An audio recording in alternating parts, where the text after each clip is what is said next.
So I just want to open this by saying that there are those moments in your career when you realize that you have the coolest job in the world, and I think that this is one of those moments, Pharrell. So thank you for being here. Thank you. I don't even know where to begin with questions because I don't think there's an industry that you haven't impacted. Maybe like nuclear engineering. Yeah. Yeah. But I don't look at it like that. I think, if anything, I've just been fortunate to have really good people around, and opportunities that, generous opportunities that I never. It was never promised to me, So if anything, I feel like my life and where I am is a result of so many really generous people with their time, influence, and opportunities. To what do you attribute your work ethic?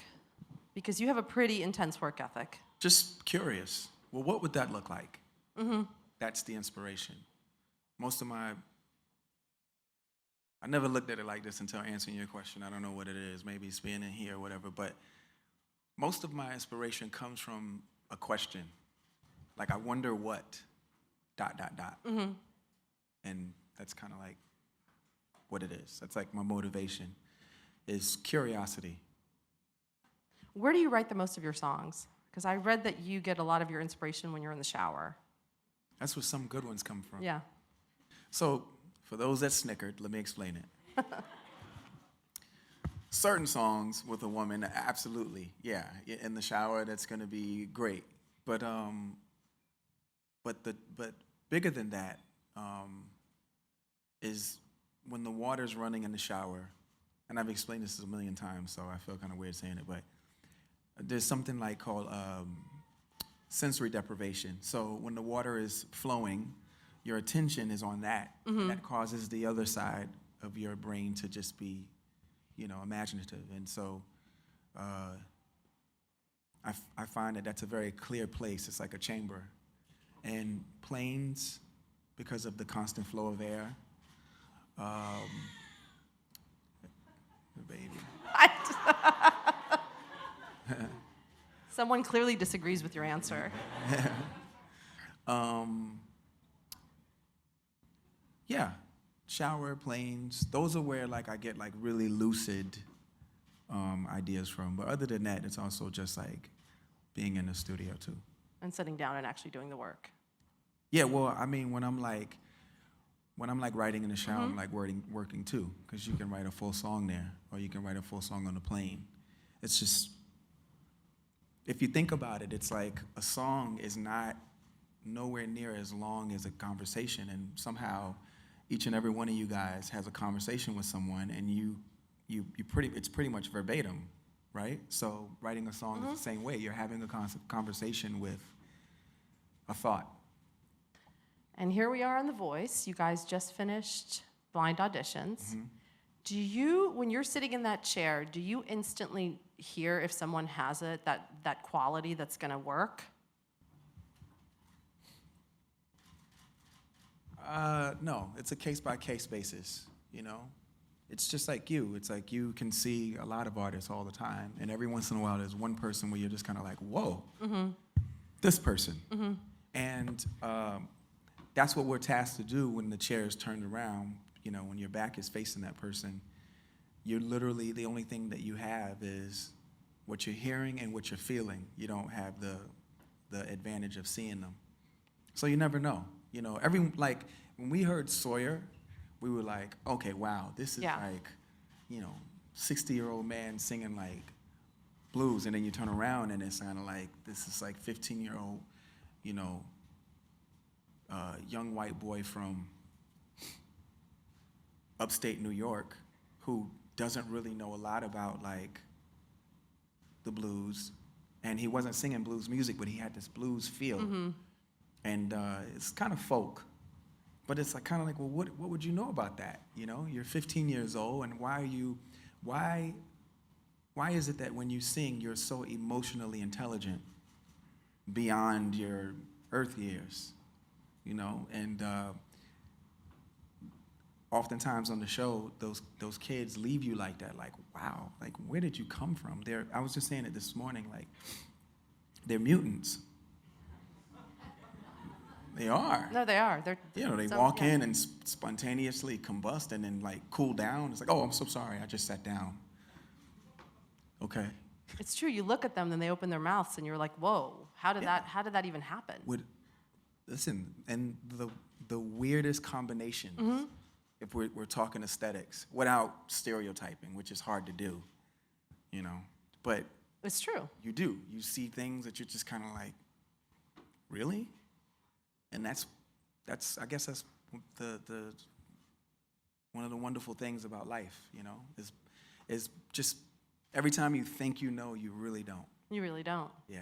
And I have to say, of all the coaches, you have the best poker face. Like with the rest of them, you can kind of tell when they're going to press the button, and with you can't. You're just like. That's because I'm uncertain. Oh, you are? Okay. See, I thought it was because you're like, I'm not giving anything up. No. I wish I was that good of a chess player. The thing is that so many of these things, like, always feel like I know what I'm doing, but I find that, like, when I don't know what I'm doing, and it causes me to have to really rely on instinct and not ego. Because ego is all based on what you know and what you're sure of, right? And instinct is like just going with something that feels right, and you're not really you can't hear it, you can't see it, there's a hunch. There's like this calculated, assessment in your essence that doesn't slow it down for you and say, okay, this is the reason why you feel this way about this person. It just goes, boop, oh, that's the way you feel. I don't know why. And that's kind of like, I feel like those are the moments where I don't know what I'm doing, but I feel like they turn out better than when I'm for sure, like, this is going to be this. It's going to be a hit, and it's going to, yeah. And it's like, ribbit. Yeah. And I had read that your grandmother was one of the people that was really formative in pushing you into music when you were just kind of, unsure about it. Who was your main mentor as you were coming up, or your coach?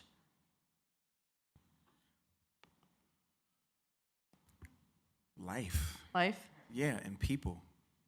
There's some. I'm. You know what it is? I listen. I feel like life is the best mentor in the world if you just listen. And it's hard to do because we have our own instincts and we have free will. So it's, no, I want to do it this way. And life's like, okay. And then Let me when know how it, that works out. explodes, it's like, life's like, hey, so don't worry about it. Maybe next time. But yeah, that's like, life is the best teacher. How has being on the show impacted you, professionally and personally? I assume it's made you a lot more recognizable when you're outside. Yeah. Because you're in people's living rooms. Mm-hmm. I don't know if I've gotten used to that yet. So it's like, hey, I'm like, hey.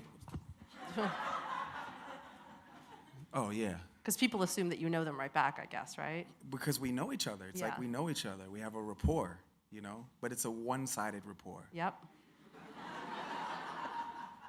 So it's just a pour. Yeah. Minus the... Yeah, it's just a ruh or a pour. Or a pour, but not both.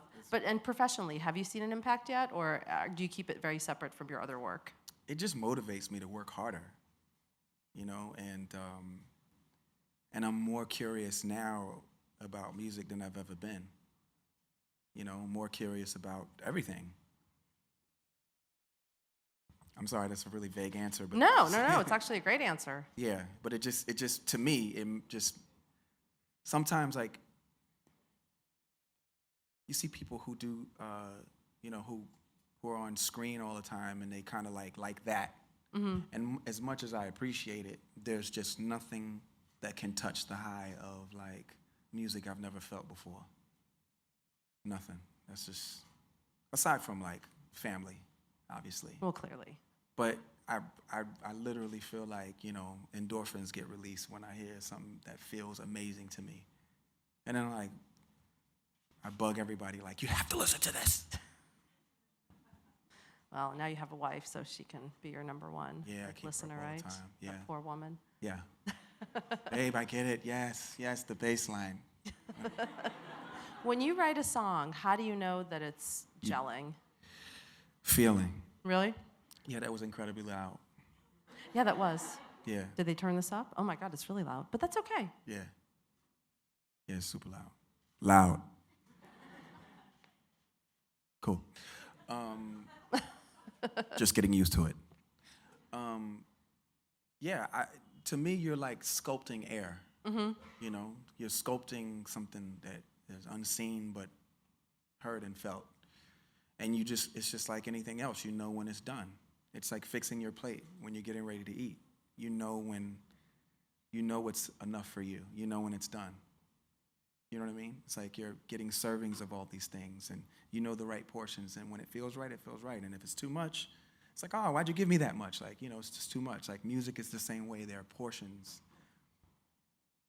Does that make sense? No, that totally makes sense. But to me, what you do is such like a different level of brilliant that, I couldn't sit down and write a song. Sure you could. No, I couldn't. Or I could probably, but no one would want to hear it. A song is literally a thought, just transformed into sound. It's literally what it is. And it you know, with some practice, you learn how to say things in shorter sentences. Mm-hmm. Just like, I don't know, you guys had email, and then one day, you know, Twitter told you only had like, what, 140 40 characters, yeah. Right?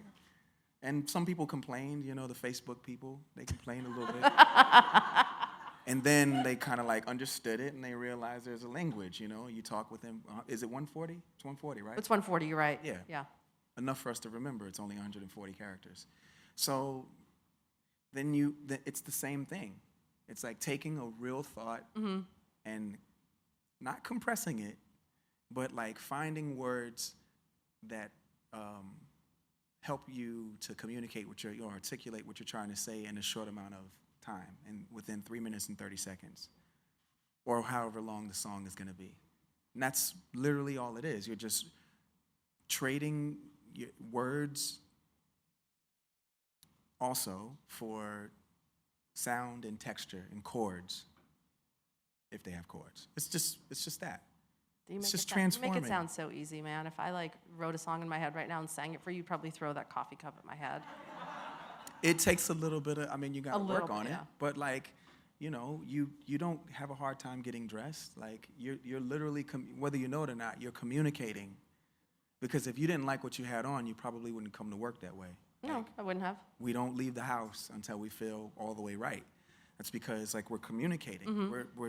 You're saying something every time you put something on. It's an expression of how you felt that day. Which is actually a perfect segue. I was at the CFDA Awards when you were named the fashion icon. Yeah. And your speech was amazing because And long. normally, forget the long, I thought your speech was incredible because it was so inclusive and you really tried to nail your philosophy of what clothing means to you and what fashion means to you, as opposed to I want to thank my stylist and I want to thank my blah, blah, blah. Right. How did fashion become such a big part of your life? Fashion is a part of everyone's life. Well, but you make it work for you. Well, we're going to go work. That takes me back to what I was saying to you earlier. It looks like it's on purpose. It's not. It looks like, we have a blueprint. We're like, in 2 weeks, we're going to do this. Mm-hmm. In a month, we're going to do that. 6 months from now, this is going to roll out. Major. No. Does not happen that way. It's kind of just, to use the word of one of my colleagues, I try to remain porous and open. And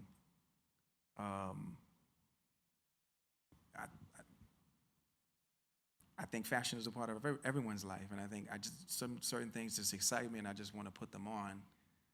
But I don't know that I'm not that cool to be able to, you know what I'm saying? Oh, you guys, none of you are smiling. You're all looking at me like we don't understand what you're saying. Right? But you just wear what you feel like is right? Right? Or it has to resonate with you. Yeah, but how many of you guys right now in your house, the PowerPoint is still fired up in your room, and you know what you're gonna wear for the next 6 months. Like Oh, I do. Everyone here can attest. yeah. But let's talk about bionic yarn, because I think Okay. that's one of the Was that like things. really bad? And No, that was didn't go well? awesome, dude. Please. No, I just want to talk about bionic yarn because I think that's Okay. an amazing thing that you guys are doing. So, Okay. what prompted it?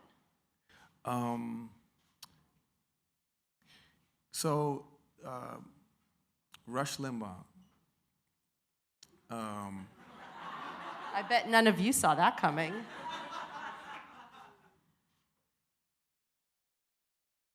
Let me back up. So, we had gotten a phone call to see if I wanted to be involved in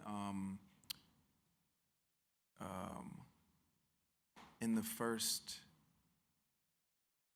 We did something in 2007 with Al Gore and Kevin Wall, Cameron Diaz, and a couple other people, and it was for climate change. And I was like, oh man, you know what? Like I need to give back in some sort of way. And I need to find something that like resonates with me. And so I participated. So we went down to, with Lenny Kravitz as well. And we went down to Brazil and like did this show.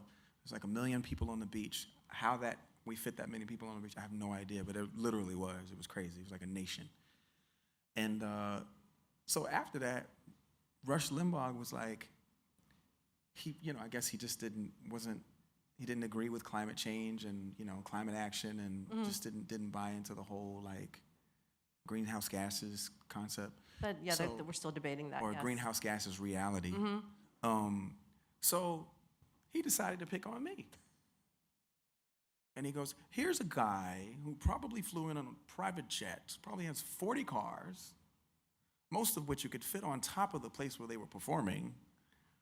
And I was just like so offended by that. I'm like, man, why are you picking on me? Like, I don't bother you, dude. Yeah. Like, why are you picking on me? And I realized, you know what, if I'm going to lend my voice and my likeness to something I care about, I can't just show up and speak and read teleprompters. Like, I have to get involved. And so this opportunity for this brand called Bionic Yarn popped up where these guys, it's two genius guys, Tim and Tyson. They had this process where you convert recycled plastic into yarn, and along with cotton.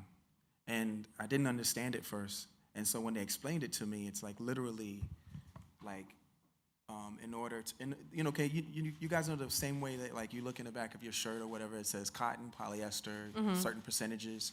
So instead of making new polyester, these guys were taking plastic out of the ocean and spinning new yarn from it. And so literally they would create this helix of this plastic yarn and then wrap it in cotton. And then we were like, it's a sustainable business. So I'm like, okay, I'm cool. So I bought into the business and became a partner. And from there, we just had collaboration after collaboration. These guys were just killing it and killing it and killing it and killing it. And finally, we got this opportunity with G-Star.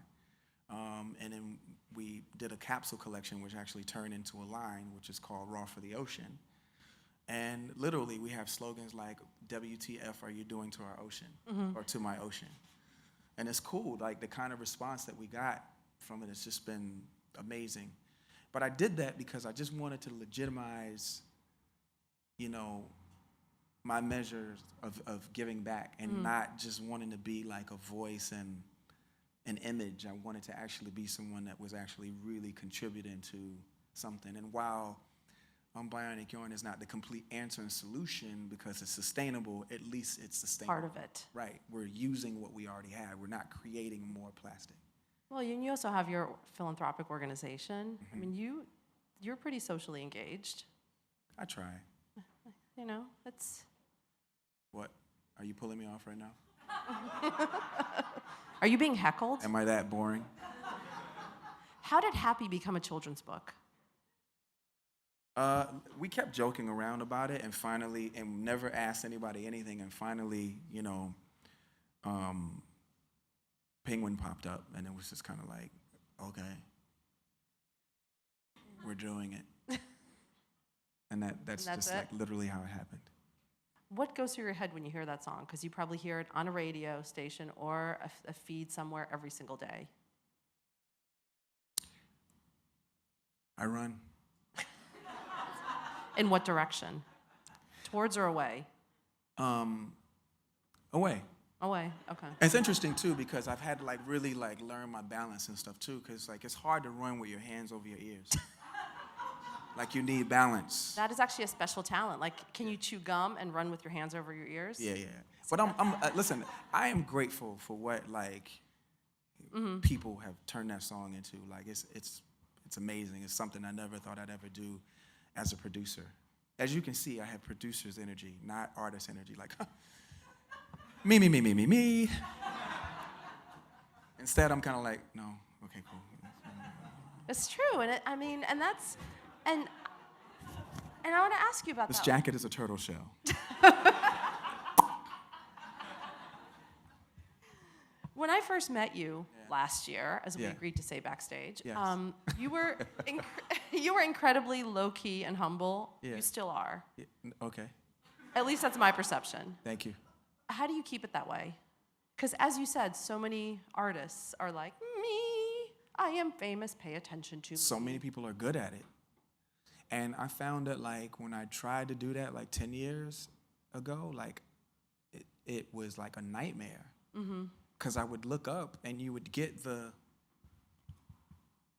hits, you would get the attention, but like I was afraid of that, and I still am. It's just, it scares me because you start, I didn't like that. I wasn't really into that as much as I thought I wanted it because my contemporaries, like my peers, that's what they were into, and the people I looked up to, that's what they did. So I felt like I needed to do that. And then I just spent a lot of time in Japan, and it humbled me, and it made me just, I never want to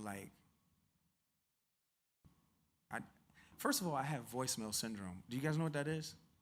No, what is it? Okay, like. Is it like an actual disease or? No, it's something that I've coined, but. But now it's going to be official. I don't know. We'll make it official. Just tell us about it. But, okay, so the thing is like, and this applies to that, and I think this is where that came from, is, like, do you like listening to yourself on the voicemail? No. How does it feel? Weird. Feels weird, right? You sound weird. You've seen yourself on video? Like, you like that? Oh, God, no. Did you like the way you were acting? Thought that was cool? You cringed, didn't you? Yes. So that's what happens to me when I see myself on television. So that's why I don't watch The Voice. I just do it. And you leave. Yeah, because like I am such a goof. And certain things that I'm like, why did you say that? It was like, it doesn't even make sense. What were you thinking? Do you ever have those moments where you look down on yourself from above and you're like, stop talking, but you can't stop talking? Yeah, playback. Okay, playback, yeah. Yeah, playback or listening to myself. So, and that's part of the reason why, like, you asked me about Happy. Yeah, I kind of run because it's kind of like, dude, I'm a producer, and so my life is, it's been like a sock. It's like all your life, you just know it to be from the outside, and all of a sudden, like, God just reaches in and pulls it all the way out and goes, boom. Kind of like, man, I spent 40-something years mastering what that sock looked like from the outside, never ever considering what was on the inside. And I say that as a producer, that's how I've lived my life in music, as a producer. So then, like, when life just reaches in and goes, okay, you're an artist now, you got to be ready for that. And I don't know. I love being a producer, and I love being an NERD, and I love, and I love my little records when I put them out. I just never expected them to do what they've been doing. So I'm grateful, and that is that the key of my humility is like I have voicemail syndrome. So I'm just kind of like, doesn't make me stand up and beat my chest. It makes me go, thank you, appreciate it. Can I get in my car now? Yeah, cool. Awkward. By the way, Lap Dance is one of my favorite songs ever. It Loves You Back. Thank you. All right, and we'll let this young lady ask you a question, not me. Hey, Pharrell, that's definitely 2 words I thought I would never utter in real life. And I'm not here to heckle you, I promise. It's just audience Q&A. No, it's all good. Get him out. Get him out. I mean, I work here, so I guess I could just go home early for the day. Get him out. You know, back in the old days, only certain people pick. Okay, cool. Oh, gosh. You guys don't know what I'm talking about? You don't know who says get him out?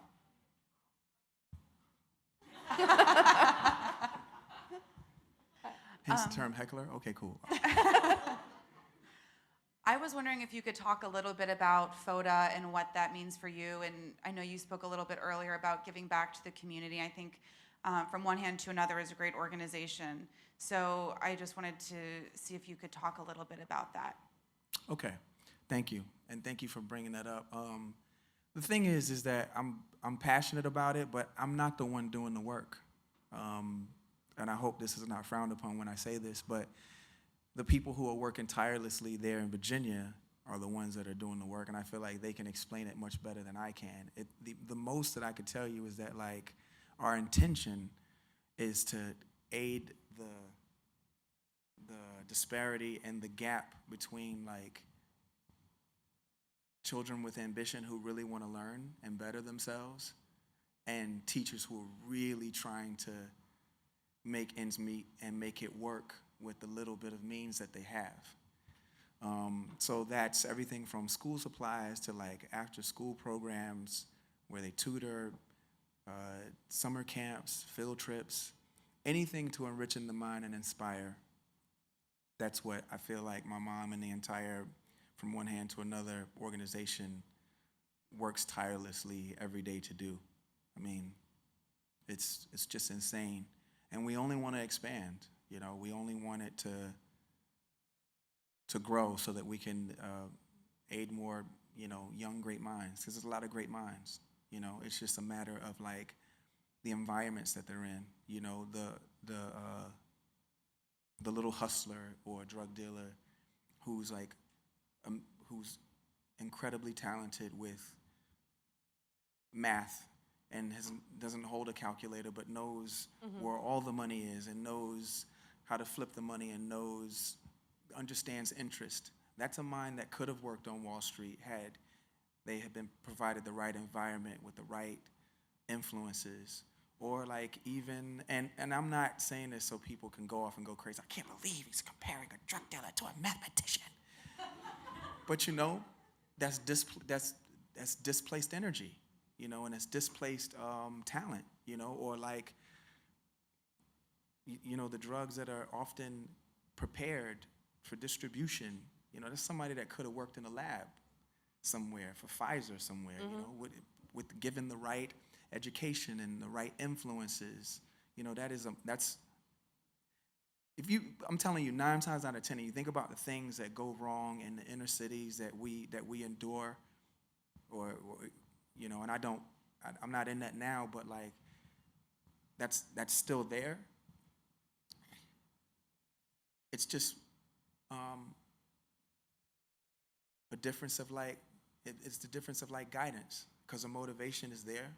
It's like still making money, but imagine making money in a healthy environment where it's not necessarily, there's nothing necessarily wrong, you know, and it's for a business or a business of their own. And that's what we want to do. And mind you, the kids that we have, none of them do those things. So I'm just saying, imagine if we could reach those kids too. It could be incredible. Channel the intellect towards something productive and healthy. Absolutely. Hi. Hi. I wanted to know, speaking of NERD, will you be releasing another project with them, or will you continue as a solo artist? Okay, solo artist makes me cringe. But it's NERD for life.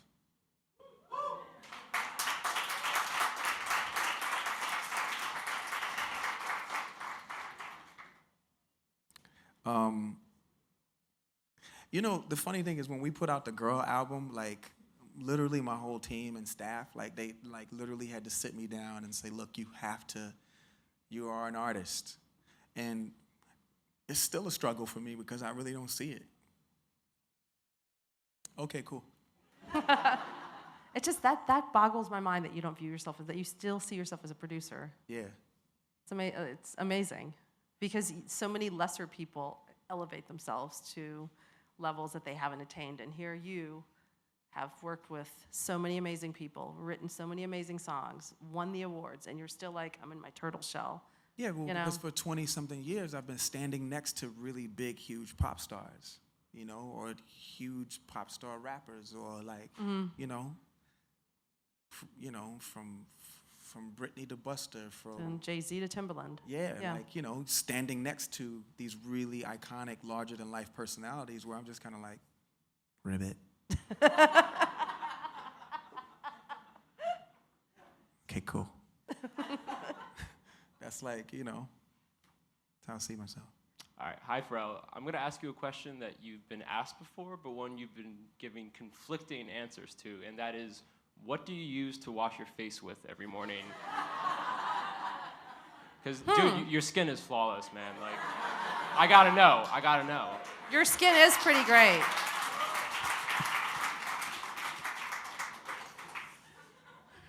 Awkward. You're never gonna believe it, but there's this stuff that comes out of the ground. It's called water.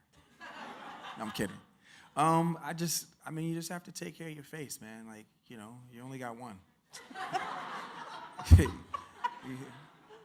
Cleanse, you know, toner. The usual, just the usual. It's really, honestly, it's my mom and dad. Good genes. That's really what it is. Yeah. And last question. Hello, Mr. Williams. Pleasure seeing you today. Yes, sir. I have a question. You being one of the most influential producer in the planet, what are your views regarding the future of the music business? Like we had recently the streaming that really changed it. What are your views for the future next years to come? And God bless you for your wonderful talent. Yeah. Thank you, sir.